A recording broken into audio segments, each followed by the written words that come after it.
Bonjour Suzanne, bonjour à tout le monde. Comme Suzanne vient de mentionner il y a quelques instants, on a aujourd'hui la quatrième présentation de cette semaine. On va faire une révision sur le Vietnam. On va vous parler des activités commerciales dans cette région. Lorsque vous n'avez pas pu assister aux autres séances cette semaine, vous pouvez les regarder sur la plateforme. Demain, on va parler de l'Asie du Sud-Est. Il y a 4 autres pays là-bas. Et cela va conclure notre semaine concernant le marché asiatique. Même si vous avez raté quelques-unes des séances ou les présentations en direct, tout se trouve sur notre plateforme. Et lorsque vous avez le temps, vous pouvez regarder les présentations. Et ces activités panatlantiques ont été facilitées par la collaboration des 4 provinces Agora et le Bureau des affaires globales. J'espère que les recherches, les ressources sont bien utiles pour vous et j'espère que vous allez saisir cette opportunité. Aujourd'hui, on va parler du développement des affaires au Vietnam. Mais avant de présenter le premier intervenant, juste un petit rappel que nous avons aussi la foire des questions après les présentations. Donc, ajoutez les questions ou les commentaires, soit dans le chat. Il y a aussi une petite rubrique pour questions et réponses. Vous pouvez donc les envoyer, s'il vous plaît, avant la fin de la présentation. Vous aurez aussi accès au PDF lié sous votre écran à cette présentation. Pour commencer, on va écouter Monsieur Christian Allais, qui est le délégué commercial principal au consulat général du Canada à Ho Chi Minh City et aussi Jenny Fiedler, déléguée commerciale principale à l'ambassade du Canada à Hanoi, au Vietnam. Christian s'est rejoint à nous en 2002 et a travaillé sur les missions diplomatiques au Japon, au Maroc et l'Union européenne comme délégué commercial à Ho Chi Minh City. Il travaille étroitement avec son homologue à Hanoï. Jenny s'est rejoint à nous en 2008 et a travaillé sur des fonctions diplomatiques à Bangkok et dans d'autres pays. Elle a travaillé avec d'autres homologues comme Christian et autres pour connaître la réussite. Non, la présentation d'aujourd'hui, Christian et Janine vont vous parler des opportunités de ce marché, également des défis, et on se réjouit d'apprendre davantage sur le Vietnam. La parole est à vous. Merci. Bonjour, je m'appelle Christian Allais et je suis le délégué commercial principal au consulat général du Canada à Ho Chi Minh City au Vietnam. Je suis accompagnée aujourd'hui par Jenny Fiedler, déléguée commerciale principale à l'ambassade du Canada à Hanoï au Vietnam. Et nous sommes heureux aujourd'hui de vous donner un bref aperçu du marché vietnamien et d'identifier quelques opportunités qui, selon nous, existent pour nos entreprises canadiennes, en particulier celles du Canada Atlantique, sur ce marché. Nous serons heureux de répondre à vos questions à la fin de la présentation ou de faire un suivi par courriel et nous vous donnerons nos coordonnées à la fin de la présentation.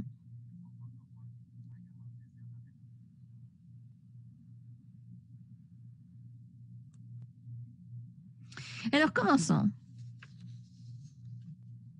Pour ceux d'entre vous qui n'ont pas suivi l'histoire à succès du Vietnam au cours des 2 dernières années, le pays a connu une transformation remarquable, en particulier au cours de la dernière décennie.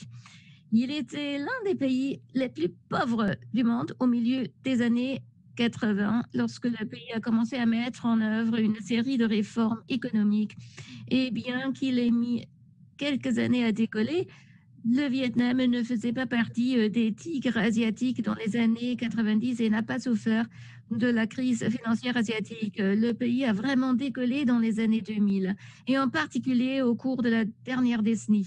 Comme vous le voyez sur la diapositive, depuis la mise en œuvre des réformes dans les années 90, le PIB, c'est-à-dire l'économie du pays, s'est multiplié par 10 environ et le revenu par habitant par 6 environ.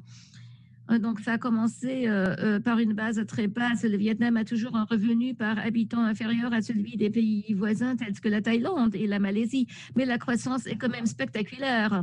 De plus, très important pour les exportateurs qui visent le marché de masse, on estime que chaque année, 1,5 million de personnes rejoignent la classe moyenne au Vietnam.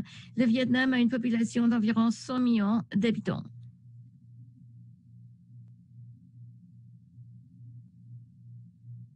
Il a peut-être été perdu de vue dans l'actualité du Canada, mais le Vietnam est le pays qui a le mieux combattu la pandémie dans le monde et qui l'a vraiment géré efficacement depuis la première épidémie ici au Vietnam en février de l'année dernière, je crois. Les données ici sont un peu dépassées car la présentation a été faite en décembre. Mais je crois qu'au dernier compte, le Vietnam comptait environ 1500 cas de COVID-19, ce qui est assez faible pour la population que j'ai déjà mentionnée, et un nombre total de décès de 35 seulement. Ceci, bien sûr, a eu un coût parce que le pays s'est fermé au monde extérieur. Il n'y avait pas de vol venant ici depuis mars dernier, ce qui a affecté les affaires commerciales ici. Le tourisme est une industrie très importante dans ce pays et bien sûr, ce secteur souffre beaucoup. L'industrie manufacturière est également une industrie très importante et dépend beaucoup des investissements étrangers. Évidemment, sans les voyages, beaucoup d'investisseurs étrangers n'ont pas pu visiter le marché dernièrement. Cependant, le FMI et d'autres organisations internationales prévoient que le pays est vraiment bien placé pour rebondir en 2021, une fois que certaines de ces restrictions seront finalement levées. Et en fait, la prévision de croissance pour cette année est de 6,7%, ce qui est plus ou moins conforme à la moyenne de 7% que le pays a connue au cours de la dernière décennie. Je vais maintenant me tourner vers Janine pour les 2 prochaines diapositives. Cette diapositive montre à quel point le Vietnam est connecté et ouvert dans l'économie mondiale. C'est un avantage pour le Canada dans le cadre du PTPGP qui nous place davantage dans la ligne de nos concurrents traditionnels sur ce marché tels que l'Australie et la Nouvelle-Zélande qui ont une relation commerciale de longue date avec le Vietnam. Et nous sommes plus compétitifs que les États-Unis qui n'ont actuellement aucun accord commercial avec le Vietnam.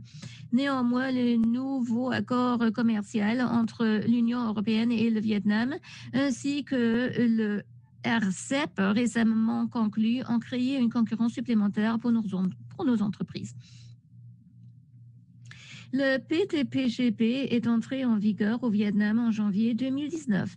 Et bien qu'il y ait eu des retards initiaux dans la mise en œuvre de cet accord, les données indiquent maintenant des gains de compétitivité significatifs pour certains produits, en particulier les produits agricoles, les poissons et les fruits de mer et les biens industriels.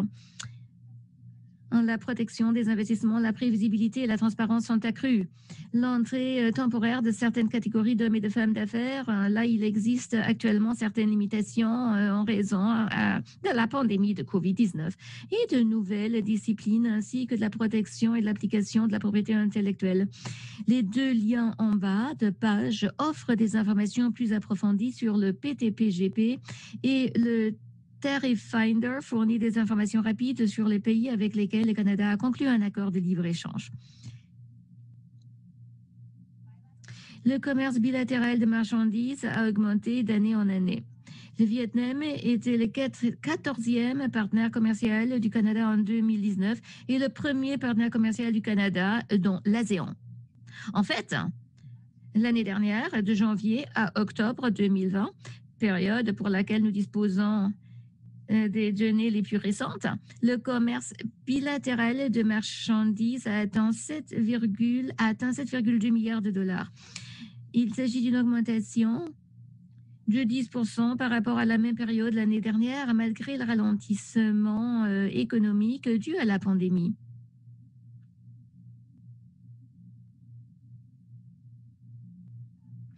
En ce qui concerne les produits agricoles et autres, ce secteur est resté plus ou moins stable malgré la pandémie, avec une légère baisse de 3,4% par rapport à la même période l'année dernière. Les produits agroalimentaires et les fruits de mer représentent plus de la moitié de toutes les exportations canadiennes vers le Vietnam.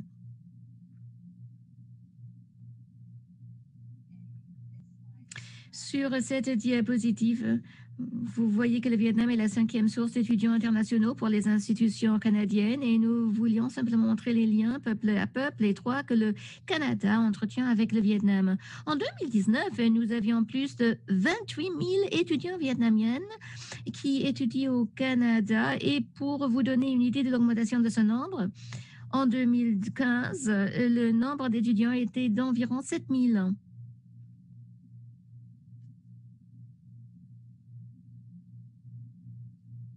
Le Vietnam est un marché d'exportation difficile.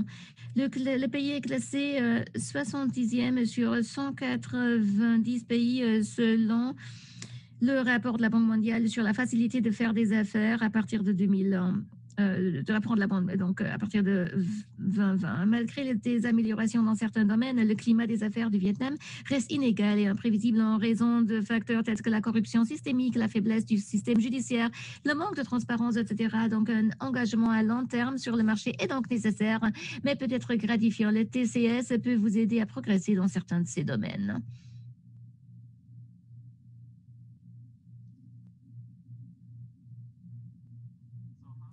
Comment tirer parti alors des vastes possibilités qui s'offrent à vous dans ce marché en pleine croissance auquel Janine a fait allusion et comment atténuer certains des défis qu'elle vient de mentionner sur la dernière diapositive?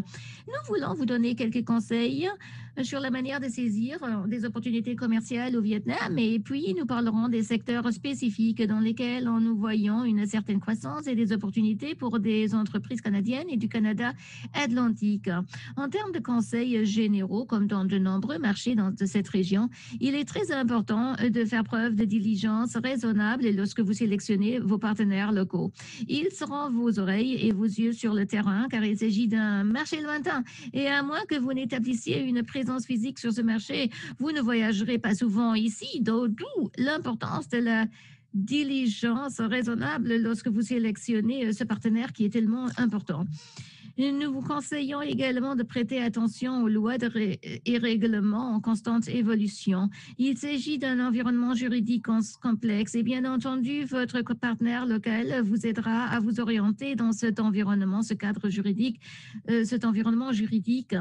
Mais il est important d'y prêter attention car le système est légèrement différent de celui du Canada.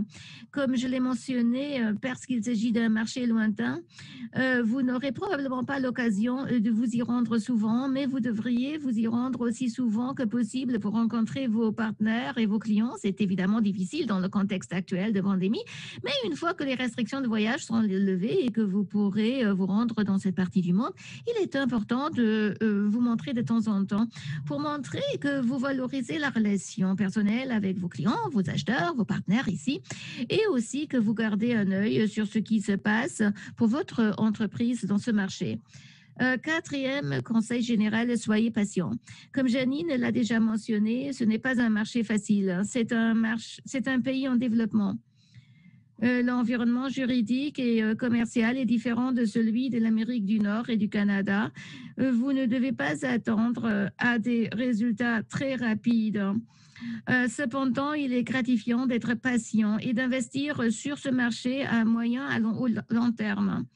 Les relations commerciales sont fondées sur la confiance au Vietnam, d'où l'importance, une fois encore, de maintenir une relation personnelle avec vos partenaires, vos clients, vos fournisseurs en leur rendant visite ou dans l'environnement actuel en prévoyant peut-être du temps pour des entretiens virtuels ou des vidéoconférences. Comme nous le recommandons pour tous les marchés, je pense qu'il est important que vous parliez aussi avec Export Développement Canada. Ils ont des bureaux dans tout le Canada et ils ont des outils et des programmes pour vous aider à gérer le risque et peut-être à financer certaines de vos opérations sur le marché vietnamien. Bien sûr, un peu d'autopromotion. Vous devriez profiter de notre présence ici parce que nous avons des équipes ici pour vous aider. On a aussi des programmes pour vous aider dans les activités de développement des marchés et vous soutenir. Un de ces programmes est le programme de financement des PME de Canexport. Il s'adresse aux petites et moyennes entreprises du Canada qui s'adressent à un nouveau marché. Il y a une liste de critères pour être admissible et je vous invite donc à aller sur le site web qui se trouve sur cette diapositive et voir si vous êtes admissible à ce programme et bien sûr, si vous l'êtes, d'en profiter. En termes d'opportunités sectorielles spécifiques, nos équipes à Ho Chi Minh City et Hanoï ont identifié les secteurs suivis comme présentant les plus grandes possibilités pour les entreprises canadiennes. Beaucoup de ces secteurs offrent certainement aussi des possibilités pour les entreprises du Canada Atlantique. Je les énumère brièvement et puis nous entrons dans les détails pour chacun d'entre eux. Il y a l'agroalimentaire, l'aviation, les technologies propres, les technologies de l'information, les infrastructures, les sciences de la vie et les produits du bois. Je laisse maintenant la parole à Janine pour commencer par une analyse plus approfondie de chacun de ces secteurs.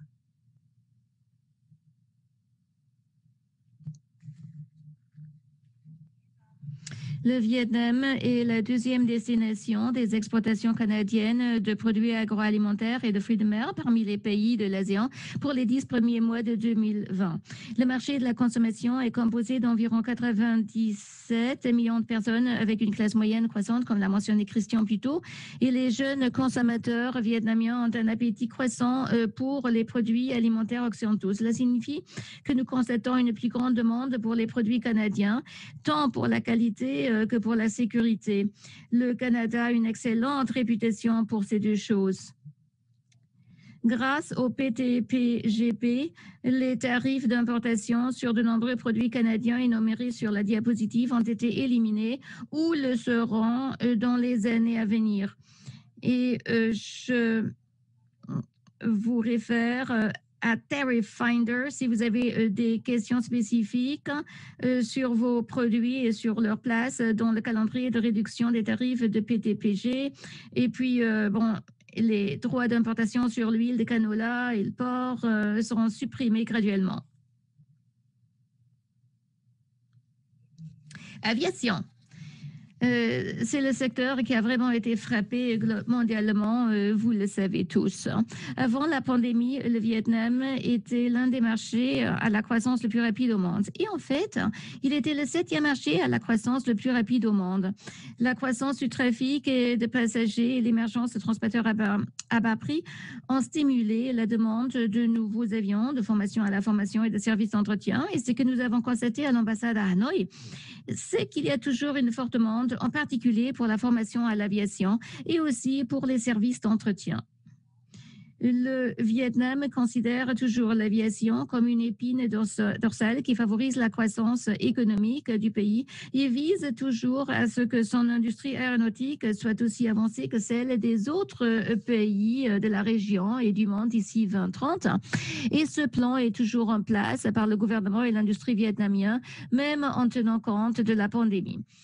Et les domaines d'opportunité sont donc les infrastructures aéroportuaires, y compris la gestion du trafic aérien et la sécurité, qui ont tous besoin d'être mis à niveau. Et puis, le Vietnam cherche à développer son industrie aérospatiale en attirant des investissements étrangers.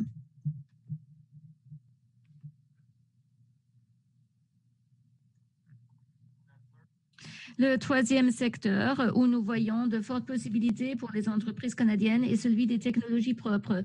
Le Vietnam a l'un des niveaux de pollution de l'air et de l'eau les plus élevés au monde.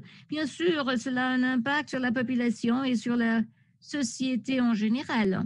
Le pays est également très vulnérable aux effets du changement climatique.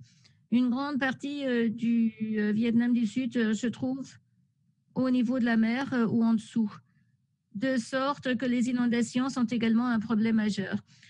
Pour vous donner un exemple concret de la pollution de l'air ici au Vietnam, aujourd'hui à Ho Chi Minh City, l'indice de la qualité de l'air est de 193. Il est de 202 à Hanoï et à Fredericton au New Brunswick. Maintenant, il est de 12. Ce sont évidemment des problèmes et des défis que le Vietnam doit relever. Mais ils entraînent également de fortes opportunités, une forte demande de technologie pour s'attaquer à ces problèmes. En ce qui concerne l'expertise du Canada, nous constatons qu'il y a une forte demande sur ce marché pour les technologies de traitement des déchets solides municipaux. Cela comprend les technologies de recyclage ou les technologies de traitement des déchets engagés, mais aussi des technologies de traitement des eaux usées et des émissions industrielles. Les grands projets à financement public sont difficiles. Et nous recommandons donc aux entreprises canadiennes de se concentrer sur les projets à financement privé et sur les projets de petite et moyenne taille, où elles ont probablement de meilleures chances d'entrer sur le marché. Le Vietnam a identifié les technologies propres comme un des domaines où il souhaite voir davantage de PPP, de projets de partenariat public-privé à l'avenir. Les technologies de l'information et de la communication sont l'autre secteur où nous voyons des opportunités pour les entreprises canadiennes, comme Janine l'a brièvement mentionné précédemment. Le Vietnam a une population jeune. Ils sont très connectés. Il y a un taux élevé de possession de téléphones intelligents et le pays a récemment lancé ses services 5G également. Nous voyons des opportunités dans certains sous-secteurs, en particulier dans les technologies agricoles, les technologies de l'éducation, les technologies financières, les villes intelligentes, la cybersécurité et les télécommunications en général. Et ce sont tous des secteurs dans lesquels nous savons que le Canada possède une expertise. Les technologies canadiennes en général sur ce marché sont perçues comme très avancées et fiables, mais elles sont coûteuses. Il est donc important que vous ayez une bonne collaboration avec les intégrateurs et systèmes locaux et les fournisseurs locaux qui s'assurent que vous comprenez l'exigence de ce marché et que vous pouvez également tirer parti de leur réseau sur le marché d'ici pour vous assurer de trouver les acheteurs ou des partenaires. En termes d'infrastructures, bien sûr, comme tous les pays en développement, le Vietnam investit énormément dans les infrastructures. En fait, les dépenses du Vietnam en matière d'infrastructures sont actuellement les plus élevées de l'Asie du Sud-Est, alors qu'historiquement, il dépendait beaucoup de l'aide étrangère pour investir dans les grandes infrastructures. Le pays veut maintenant passer à des investissements plus privés, notamment par le biais des PPP. Cela crée des opportunités pour des entreprises canadiennes, qu'il s'agisse de sociétés d'ingénierie ou autres, en particulier pour les projets à financement privé. Là encore, ces projets sont probablement plus faciles à réaliser, mais il y a peut-être aussi moins de concurrence de la part de certaines grandes entreprises des pays voisins comme la Chine, le Japon ou la Corée du Sud. Nous estimons qu'il y a des opportunités pour les entreprises canadiennes dans l'immobilier haut de gamme, les infrastructures de sport et de loisirs, ainsi que dans la fourniture de matériaux de construction. La sous-traitance ou les approches des joint ventures avec des entreprises locales ou étrangères sont recommandées comme approche du marché des infrastructures ici au Vietnam. En termes de sciences de la vie, le Vietnam est le 3e plus grand marché des soins de santé en Asie du Sud-Est. Et bien que sa population soit jeune, elle vieillit rapidement.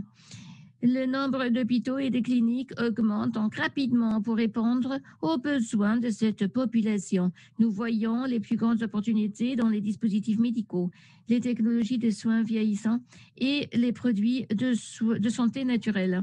Les importateurs locaux cherchent aussi activement à diversifier en s'éloignant de leurs fournisseurs traditionnels qui sont le Japon, l'Union européenne et les États-Unis. Comme dans d'autres secteurs, nous recommandons aux exportateurs canadiens qui s'attaquent à ce marché pour la première fois de cibler les acheteurs privés d'ici, les hôpitaux privés, les cliniques privées, car l'approvisionnement du système public est un peu plus difficile et peut-être moins transparent en termes d'appel d'offres et d'approvisionnement d'un réseau hospitalier plus large ici. Enfin, un dernier domaine dans lequel nous voyons de grandes opportunités est celui des produits de bois.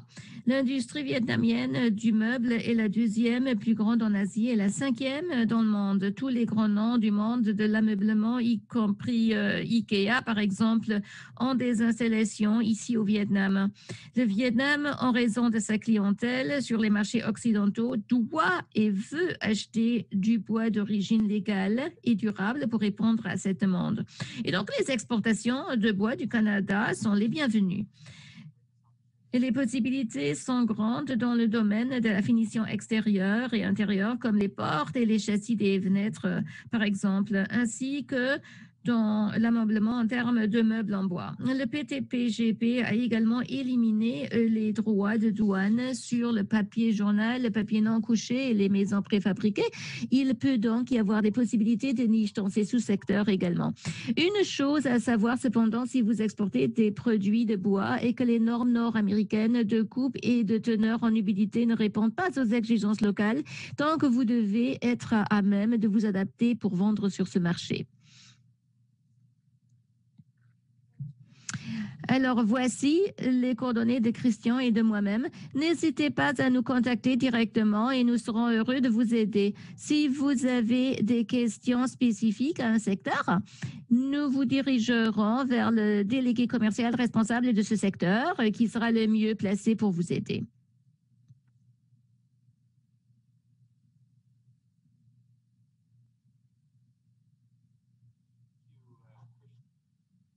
Merci, Christian et Janine pour cette présentation. Juste comme rappel,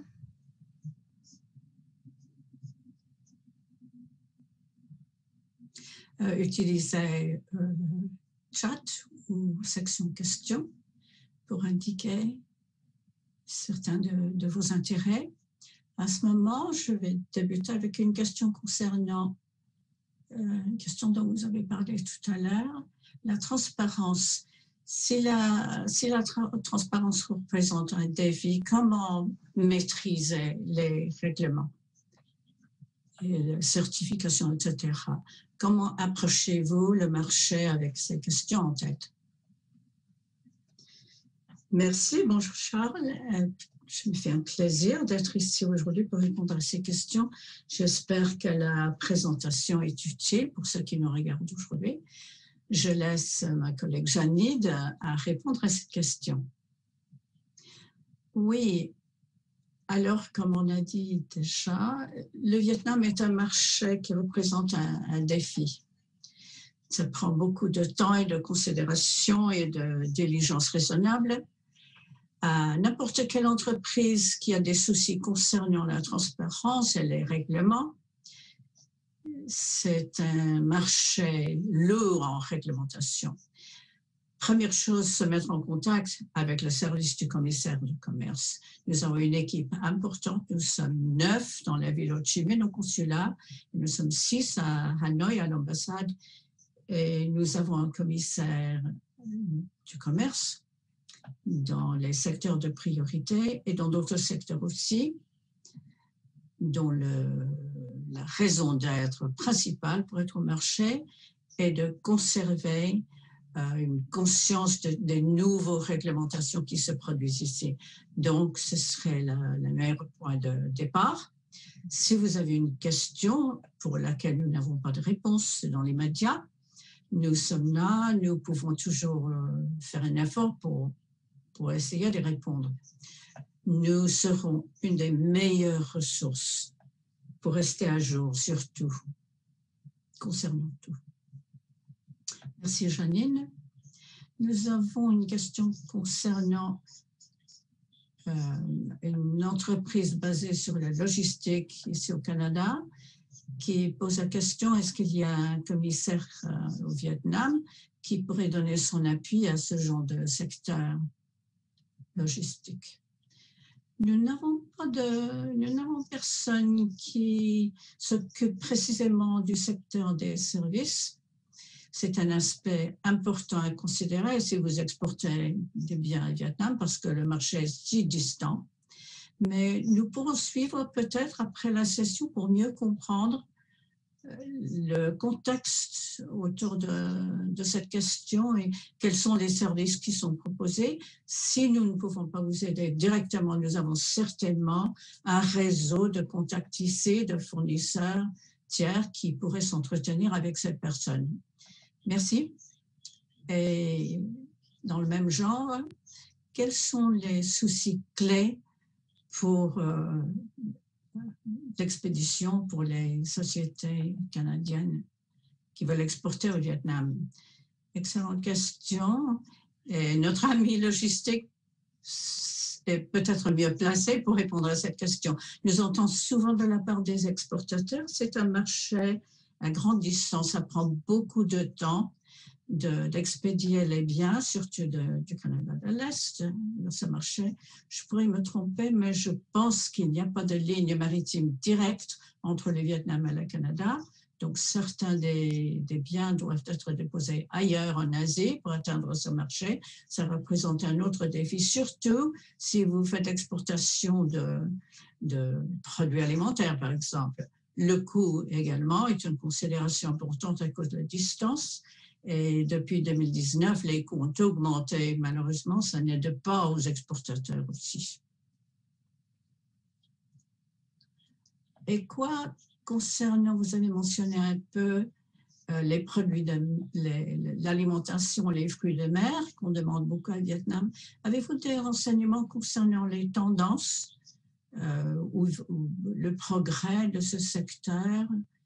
Et comment est-ce que les entreprises du Canada Atlantique pourraient voir cela? Agriculture, alimentation sont les secteurs les plus réussis pour nous au Vietnam. Une fois que la PTPGP est entrée en vigueur, depuis 2 ans, on a fait des gains constants depuis dans ces 2 secteurs. La plupart des objets sont à tarif de 0% et beaucoup d'autres articles dans l'agri-alimentation. Je pense que tous sont à 0% maintenant. Le blé, la viande, 0%, beaucoup d'opportunités donc. Et en ce qui concerne la croissance dans ce secteur, nous attendons à ce qu'il y aurait davantage d'opportunités pour le Canada, car le marché est en forte croissance, la classe moyenne est croissante, la population jeune vietnamienne s'intéresse beaucoup au goût de l'Occident, les opportunités sont sans fin. Et pour nous, nous communiquons fréquemment avec certains des chaînes de restaurants ici, les supermarchés, et nous avons constamment de l'intérêt croissant ici. Nous travaillons aussi sur l'accès au marché, des questions d'accès au marché qui permettront davantage de produits à entrer. Ce que nous voyons actuellement, des produits qui ont une grande opportunité ici. Donc, le bœuf canadien, le homard, les huîtres, au fond, tout ce qui est fruits de mer qu'ils n'ont pas au Vietnam, c'est la plupart des fruits de mer que nous avons au Canada Atlantique. Et aussi, nous examinons l'importation de fruits et de légumes, donc beaucoup d'opportunités là-bas. Merci, Janine. Question ici concernant la communauté d'affaires au Vietnam. Avec la pandémie, les défis de rencontrer les gens personnellement, comment adopte la communauté les études d'affaires? Est-ce qu'ils sont ouverts à Zoom, par exemple, à l'appel Zoom pour ouvrir une relation? Il est important d'être présent personnellement dans le marché, mais comment est-ce qu'on aborde? Comment est-ce que la communauté des affaires aborde ces questions de contact virtuel? Je vais commencer. Le service de commissariat a dû changer au format virtuel pour la plupart de nos activités d'affaires. Ça représente un défi pour tout le monde. La différence d'heure entre le Canada et le Vietnam ne rend pas les choses faciles.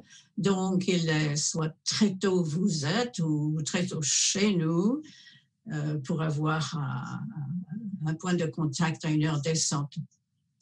Les contacts que nous avons ici se sont adaptés à la situation. Nous avons eu pas mal d'événements virtuels qui ont réussi et nous avons réussi à faire des business to business sur ces plateformes virtuelles. Et octobre dernier, nous avons participé à un expo où le Canada était le pays d'honneur ici à Ville Ho Chi Minh. Donc, ils sont prêts à accepter ceci. Évidemment, tout le monde s'attend au jour où on pourra se rencontrer face à face, mais vous pouvez commencer à établir ces relations virtuellement. Janine, avez-vous quelque chose à ajouter? Je suis d'accord avec Christian. Cela a été beaucoup plus facile qu'on avait prévu de changer sur le format virtuel quand je suis arrivée en 2018. L'idée de téléconférence ou de conférence, d'appel-conférence, au lieu de faire venir personnellement les Canadiens au marché, n'était pas la meilleure approche avec les contacts locaux.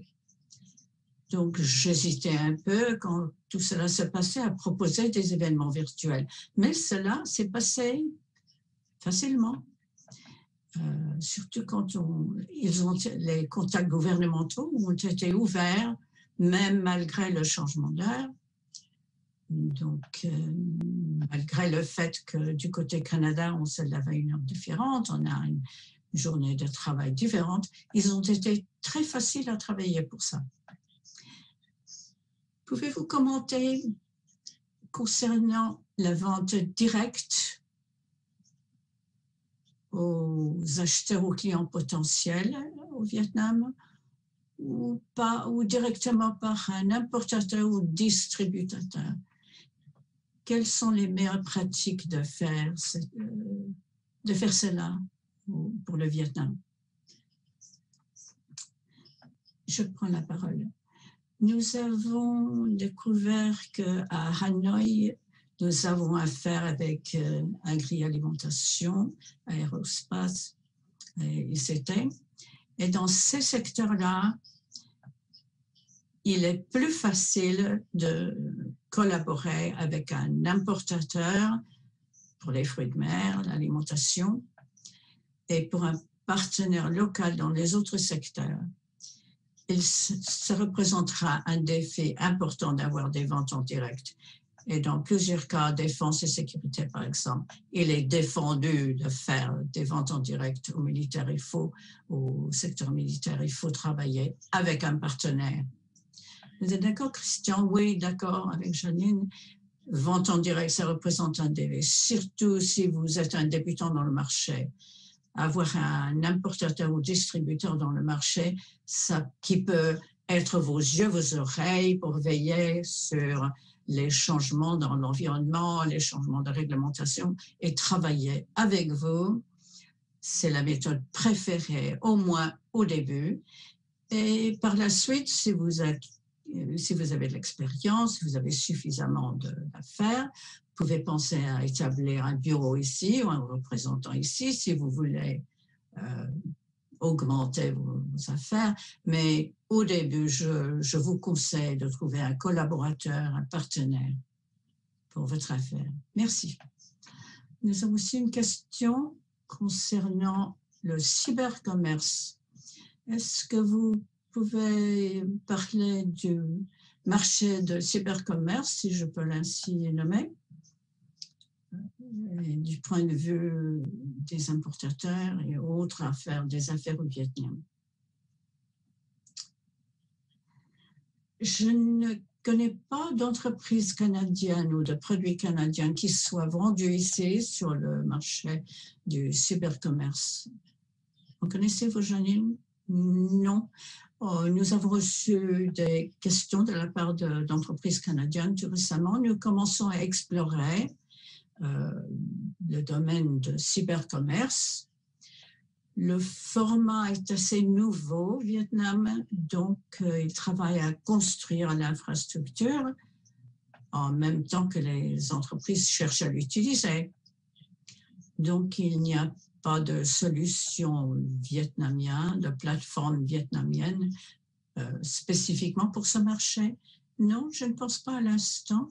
Il y a peut-être une plateforme en cours de développement pour trouver des sources d'objets FEE, mais je ne pense pas que cela soit complètement en place. Une question, est-ce qu'il existe une planification pour organiser des expos alimentation entre les deux pays? Qu'est-ce que vous voyez cette année en termes d'événements? Peut-être avec l'implication peut-être des services du commissariat, et comment est-ce que ces événements sont en personne à un moment donné ou pour la plupart virtuels, mais peut-être à l'avenir ça va changer. Jeannine et moi, notre équipe examine différents événements. Nous faisons une planification pour l'année fiscale prochaine. Nous examinons quelque chose à partir du 1er avril. La plupart de nos événements seront hybrides, petite participation personnelle parce que les conditions le permettent, et une présence virtuelle au Canada.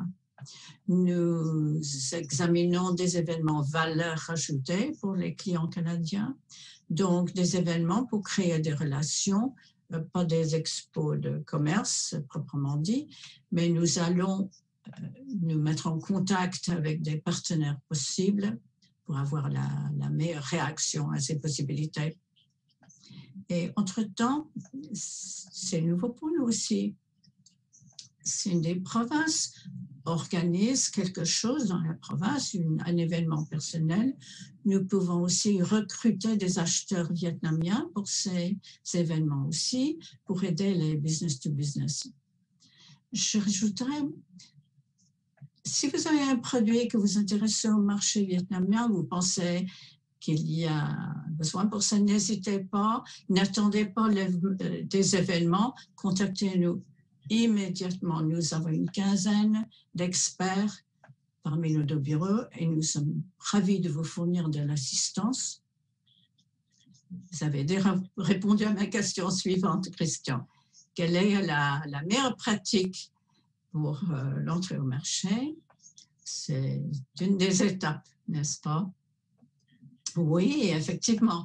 Mais je vous dirais aussi, mais faites vos recherches avant. Il y a beaucoup de ressources sur Internet. Jeannine en a parlé à la fin de notre présentation. Vous ne devez pas vous fier uniquement à nous. Il y a d'autres experts dans ce marché. Donc, faites vos recherches. La langue est une barrière, certainement, mais il y a beaucoup de ressources en anglais aussi. Nous sommes contents de vous fournir nos revues, nos conseils. Il ne s'agit pas d'un marché facile. Une des questions que j'ai vues dans la case chat, est-ce que le Vietnam est convenable pour votre première sortie en Asie du Sud-Est? Dans mon expérience, je dirais que beaucoup de nos exportateurs à Vietnam, ce n'est pas leur premier pays. Ils ont abordé d'abord Singapour ou Thaïlande comme marché avant Vietnam. Je regarde aussi les questions. J'ai loupé une question. Vous avez parlé des opportunités PPP. Est-ce qu'il y a accès à ce genre d'informations? Est-ce qu'il y a une affaire gouvernementale pour voir les opportunités? Ou est-ce que vous devez personnellement essayer de rechercher, trouver ces opportunités de PPP? PPP est très nouveau ici au Vietnam. Je pense qu'ils viennent de mettre en place une loi PPP. Ils ont des lois d'implémentation à mettre en place. Il y a quand même un site web, je pense, du gouvernement vietnamien de projets qui sont entrepris par les PPP. Je ne sais pas si c'est en vietnamien ou en anglais, mais si vous vous intéressez de grands projets d'infrastructure, projets PPP qui seraient à point, qui seraient aptes pour voir si on peut aligner avec vos capacités ici. J'avais noté une question pour moi-même ici. Je voulais avoir un point de vue, votre point de vue, Janine, Christian, les différences entre les villes Ho Chi Minh, la région de la ville Ho Chi Minh et Hanoï. Ils sont distants géographiquement sur la côte de Vietnam. Est-ce que vous pouvez nous donner un aperçu général sur ces deux régions et comment ça fonctionne? Est-ce qu'il y a plus de fabrication dans une région? Nous donner un petit aperçu concernant la différence des secteurs dans ce marché. Oui, les deux villes sont très différentes. Hanoï est connue comme la capitale gouvernementale, c'est la capitale du pays. La ville Ho Chi Minh est la capitale commerciale du pays. C'est pourquoi notre équipe est plus importante à la ville Ho Chi Minh. Nous avons divisé les secteurs comme nous l'avons fait parce qu'ils coïncident au mieux de ce que font ces deux régions du pays. Donc, nous travaillons étroitement avec le gouvernement à Hanoï sur l'accès au marché, les barrières techniques, la mise en place du PTPGP, les sièges des sociétés aviatiques sont à Hanoï. Dans les deux missions, nous couvrons la cybersécurité et les télécommunications parce que les sièges de ces fonctions sont premièrement à Vietnam du Nord. Hanoï est plus conservateur que la ville Ho Chi Minh. Donc, il y a une différence, un sentiment différent dans les deux endroits. Il y a certains secteurs que nous couvrons dans les deux missions parce que, bien sûr, ils sont importants aux deux régions du pays. L'agriculture, fruits de mer, éducation technopropre. Si vous voyagez au Vietnam et que vous voyez aux deux villes, les réunions à Hanoï seront beaucoup plus formelles.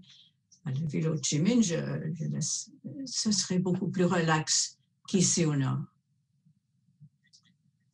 Merci beaucoup. Pour revenir un peu au projet, question concernant les petits projets privés.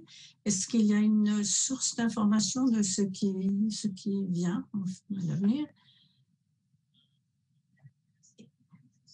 Il n'y a pas de source publique concernant les projets privés, mais si vous vous intéressez à ce secteur particulier, que ce soit sport, infrastructure ou autres